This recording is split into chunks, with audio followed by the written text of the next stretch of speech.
रोक लगाने हेतु कुरुक्षेत्र पुलिस की बड़ी कार्यवाही। अवैध असला रखने के 5 आरोपी गिरफ्तार। 4 देसी कट्टे व 4 जिंदा ड्रोन बरामद। जिला में गोलीबारी की वारदात से जुड़े हैं तार।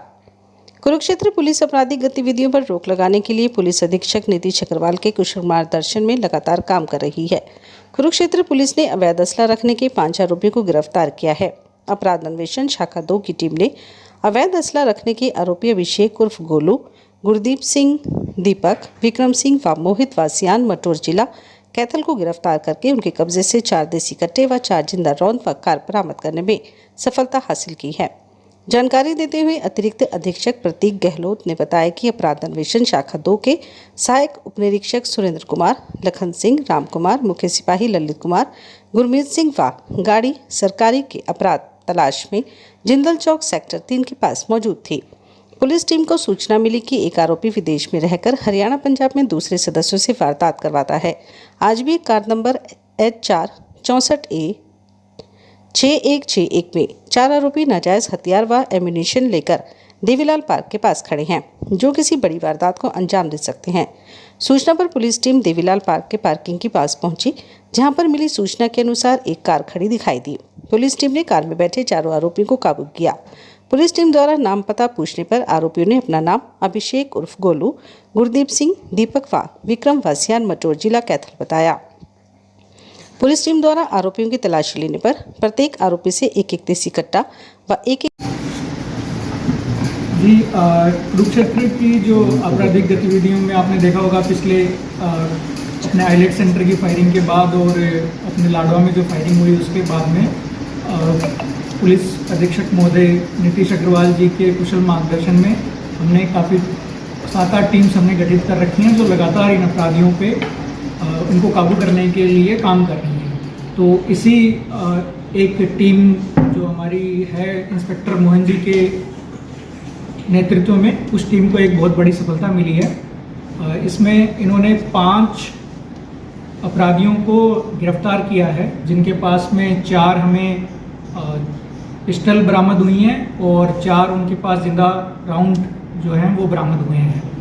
ये अपराधी अपने जो विदेश में बैठे हुए एक गिरोह सरगना हैं, उनकी कॉल की वेट कर रहे थे और उनके इशारे पे ये कोई एक दूसरी घटना को अंजाम देने वाले थे। लेकिन हमारी टीम की सक्रियता और हमारी टीम के अच्छे काम की वजह से ये उससे पहले ही पकड़े गए और अभी इनसे पुलिस रिमांड इनका लिया गया है और इनसे पूछताछ जारी है कि आगे इनको क्या और घटना को इनको अंजाम देना था और किस तरीके से ये काम करते हैं और किन से ये जुड़े हुए हैं इनके तार। इस पे हमारी अभी इन्वेस्टिगेशन चल रही है। कौन सा गिरोह था सर जिसे अटैचमेंट? एक विदेश में बैठे हुए हैं, बहुत सारे हैं वैसे, लेकिन जिन्होंने हमारे आइलेट सेंटर पे जिनकी अपनी गोली चली थी उसमें उनका रोल आया है। तो हम अभी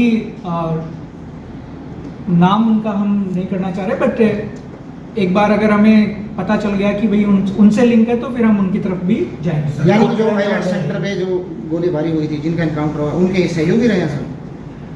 उनके सहयोगी तो हम डायरेक्टली अभी तक हम ये लिंक नहीं इस्टेब्लिश कर पाए हैं, लेकिन हाँ, ये जिन लोगों ने गोलीबारी करी थी उनका और इनका लिंक किसी एक ही बदमाश से है जो कि विदेश में बैठा है। इससे पहले भी घटना को अंजाम दे चुके हैं ऐसे किसी को? हाँ, ये छोटे मोटे जो घटनाएं होती हैं, जैसे चोरी की घटनाएं होंगी, पहले एक आधे पे एक आर्म्स एक्ट का भी पर्चा है, तो उस तरह की ये घटनाओं में शामिल रहे हैं। सर कहाँ के रहने वाले हैं? ये आसपास के ही रहने वाले हैं, कुछ कैथल जिले के हैं, कुछ अपने कुरुक्षेत्र जिले के हैं। तो ये आसपास के ही जो असला है कहाँ से लेकर आते थे, कैसे? हाँ, ये हमारी इन्वेस्टिगेशन अभी चल रही है। मोस्टली जो इनको असला प्रोवाइड करने वाले लोग हैं वो भी पहले के जो आपराधिक गतिविधियों में जो लिप्त लोग हैं वही हैं, और ये मोस्टली कंट्री मेड पिस्टल जिसे हम बोलते हैं देसी भाषा में, जिसे कट्टा बोलते हैं, वो इनके पास से बरामद हुआ। सर पहले भी इन्होंने कोई वारदात जी, जैसा कि मैंने बताया कि छोटी मोटी वारदातों में पहले रहे हैं। ज़्यादातर की इनकी क्रिमिनल हिस्ट्री ऐसे होती है कि किसी चोरी की वारदात में जेल में गए हों, किसी आर्म्स एक्ट में या लड़ाई झगड़े की वारदात में जेल में गए हों, और बाद में ये वहाँ जेल में फिर उनकी बड़े अपराधियों से इनकी मुलाकात होती है और फिर इनके लिंक्स बनते हैं। उम्र कितनी होगी सर इन लोगों की, या बालिग या नाबालिग? इन सब की उम्र 20-22 साल के आसपास है और मतलब ये बहुत ज़्यादा पढ़े लिखे भी नहीं है, कोई 8वीं पास है, कोई 10वीं पास है, इनमें से एक है जिसने ग्रेजुएशन कर रखी है। ज़्यादातर युवा ही पकड़े जा रहे हैं, क्योंकि आप तक देखा है 20-22 साल की एज है, तो इनको भ्रमित करने में ज़्यादा कामयाब हो जाते हैं वो लोग। जी जी, अभी जैसे कि हम देखने को हमें मिल ही रहा है कि हमारे समाज में ये हो रहा है कि जो युवा हैं वो इन चीज़ों से थोड़ा जल्दी आकर्षित हो जाते हैं कि उनका हाथ में एक कट्टा मिल रहा है, या उनको रील्स वगैरह भी आप देखते हैं कि सोशल मीडिया पे डालते रहते हैं। तो इसलिए मैं आपके माध्यम से ये कहना भी चाहूँगा कि जो गांव के मौजूद व्यक्ति हैं, जो सरपंच वगैरह हैं, या फिर जो पढ़े लिखे रिटायर्ड लोग हैं, वो एटलीस्ट अपने गांव में इस तरह की बातों पे चर्चा करें और लोगों को ये समझाएं, बच्चों को ये समझाएं कि इस रास्ते पे जाना ठीक नहीं है। सर ये कहाँ से पकड़े गए और इनकी पहचान क्या है? ये देवीलाल पार्क के पास में एक हमें सूचना प्राप्त हुई थी कि वहाँ एक गाड़ी में ये थे। तो ये जब हमारी टीम ने वहाँ पे दबिश करी तो ये गाड़ी में बैठे हुए पाए गए और इनके पास जो हथियार थे वो भी इनकी गाड़ी की डिक्की से ही बरामद हुए। कितने लोग हैं सर? ये 5 लोग हैं, जिनमें एक का नाम है अभिषेक, एक गुरदीप, दीपक, विक्रम और मोहित। ये 5 लोग हैं। गाड़ी के अपनी यानी कि चोरी की? चोरी की तो अभी तक कोई इसमें बात सामने नहीं आई है, बट हाँ, हम गाड़ी के असली मालिक की कौन है और वो गाड़ी इनके पास तक कैसे पहुंची है, इसमें हम अभी सर क्या कोई बड़ी वारदात पर अंजाम देना था? अब हम ये नहीं कह सकते कि वारदात बड़ी होने वाली थी या छोटी होने वाली थी, क्योंकि ये अभी उसकी प्रतीक्षा में थे। इनको कोई कॉल आता फिर ये उस पर रिएक्ट करते। कुरुक्षेत्र में? अब या तो वो कुरुक्षेत्र में हो सकती थी या आसपास के इलाके में, करनाल में, कुरुक्षेत्र में, या मतलब यमुनानगर में, आसपास ही कहीं हो सकती है। बच्चों के माता पिता से कोई अपील करेगी सर आप? जी बिल्कुल, मेरी बच्चों के माता पिता से और जैसे मैंने कहा कि जो समाज के मौजूद व्यक्ति हैं उनसे मेरी ये अपील है कि आप अपने बच्चों से बातचीत करें, उनको ये समझाएं कि ये रास्ता ठीक नहीं है। मतलब पढ़ाई लिखाई कर रहे हैं बच्चे, तो वो उनके सोशल मीडिया को थोड़ा बहुत देखते रहें कि बच्चे किस तरह की चीज़ों को फॉलो कर रहे हैं, किस तरह के वीडियोस को वो देख रहे हैं, और उनको टाइम पे उनका मार्गदर्शन करते रहें कि भाई कौन सी चीज़ सही है, कौन सी चीज़ गलत है, किस तरह बच्चों को नहीं जाना चाहिए।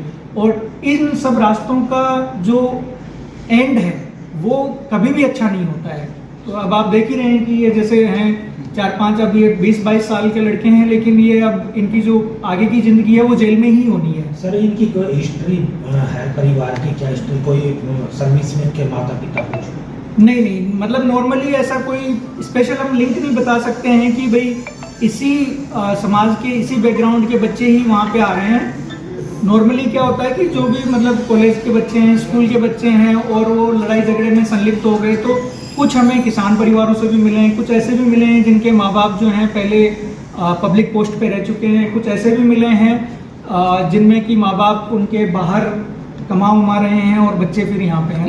नशे का भी एंगल सर देखा जाए, कई बार नशे में ज़्यादा वारदात इस टाइप की आजकल देखने को मिल रही है। जी हाँ, ये तो हमें देखने को मिल ही रहा है कि जो युवा हैं वो नशे की तरफ आकर्षित हो गए हैं, तो वो अपने नशे की डोज के लिए जो उनको पैसे चाहिए होते हैं, उसकी छोटी मोटी रकम के लिए भी वो किसी घटना को अंजाम दे देते हैं। सर इस मामले में अभी तक कोई रंगदारी का कुछ खुलासा हुआ है कि इसमें क्यों ये वारदात की गई थी, कि इसके पीछे कारण क्या थे? नहीं सर, ये अभी वारदात करने वाले थे, तो अभी तक तो कोई रंगदारी वगैरह का कुछ ऐसा आया नहीं है। जिस गैंग से ये जुड़े उन्होंने पहले चलाई थी और उनमें 2 गिरफ्तार हुई। हाँ जी, तो उसमें रंगदारी का मामला जैसा आपको पता ही है कि उसमें 50 लाख की फिरौती मांगी गई थी उनसे।